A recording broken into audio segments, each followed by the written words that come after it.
In India, in Delhi, there is an enormous demonstration going on with tens of thousands of farmers there, and corporate media has all but ignored it. I'm going to get into exactly to what extent they ignored it, what they did talk about, and I'm going to use the Chomsky-Herman propaganda model to explain why they ignored it. But first, let me give you a quick overview of why this is happening.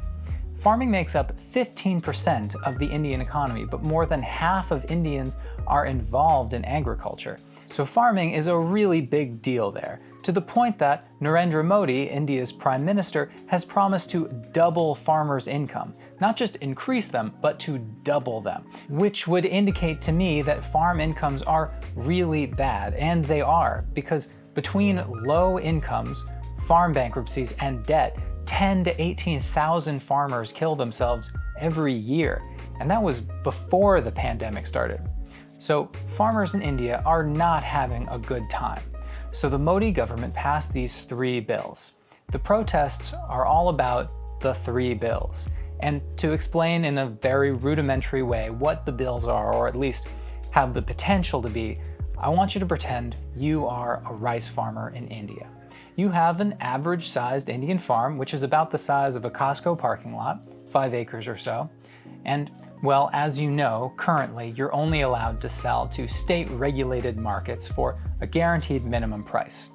Well, you'll be happy to know that the first bill gives you the freedom to sell to private businesses instead of just to government-approved markets. And it grants you the freedom to sell for less than the minimum allowable price of the state markets. Sort of like a fair wages for all who want it. So we're used to Republicans who want to privatize Social Security. This is the same deal. But now that you can sell to whomever, you decided to sell your rice to a big corporation. Now that's where the second bill comes in. So the big corporation said that half your rice is subpar and they're not going to pay you for it. Well, you can take them to court, where you will invariably be annihilated. But what's cool is that because of the third bill, which takes rice off the essential food list and basically legalizes hoarding, the corporation that just refused to pay for half your rice and destroyed you in court. Now, keep in mind, this might not mean very much to you at this point because statistically, being in the predicament you find yourself in as a farmer, you maybe have already ended your life. But stay with me. This huge corporation bought rice from every neighboring Costco parking lot, producing it, and they're hoarding it, which could result in an artificial price increase, which may be a real drag for a lot of people since 3/4 of the rural population cannot afford a nutritious meal, even if they spend 2/3 of their income on food. Okay, so some farmers are not as enthusiastic about these bills as Modi had hoped, and now there's a huge protest in Delhi. And India just had the largest general strike ever with 250 million, with a B, people. So people are primed to demonstrate. Now, you killed yourself after your court loss, but your friends are farmers, so they're gonna go to the protest. They're in their early 70s, but they're gonna go anyway. So they get there, and they can't get into the city because there are barricades all around. Fuck. And after driving hours down from Punjab, so they ask a very nice policeman if he can let them in. And wait, what's this nice mist filling the air? Oh, it feels, wait, is it starting to rain? No, your friends are being blasted with water cannons. But that's okay, because they need to wash their wounds out anyway from the tear gas canisters they're being pelted with and the batons. Okay, so a lot is going on in India right now. What's the coverage been like? That's what I'm interested in. Well, let's first make a stopover to the best predictor of coverage, the State Department. The US supports India's emergence as a leading global power and a key partner in our efforts to ensure that the Indo-Pacific is a region of peace, stability, and growing prosperity. So, given our relationship with India, the likelihood of detailed coverage of the Indian government possibly fucking over half its population, the likelihood of that goes way down.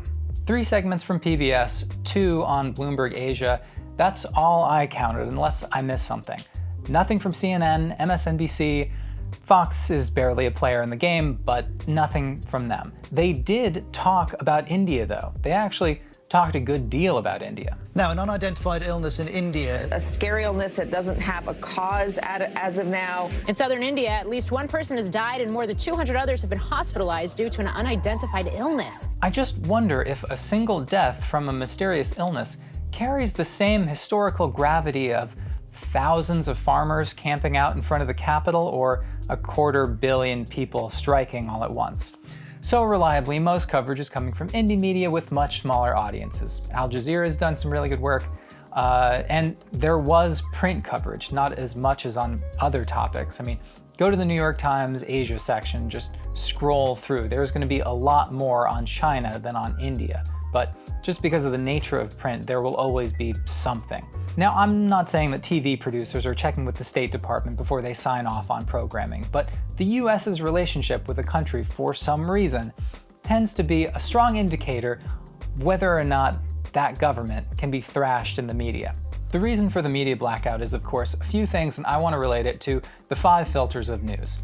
Pause this video right now and go to CNN. They are probably talking about either COVID, Trump, or something in Trump's orbit, because that's what's getting ratings and thus generating advertising dollars. So that's one thing. Another is there aren't official government sources trashing India's government. That's another. And then ideology, which is neoliberalism. Who's going to go hard criticizing policies that expand market solutions to farmers?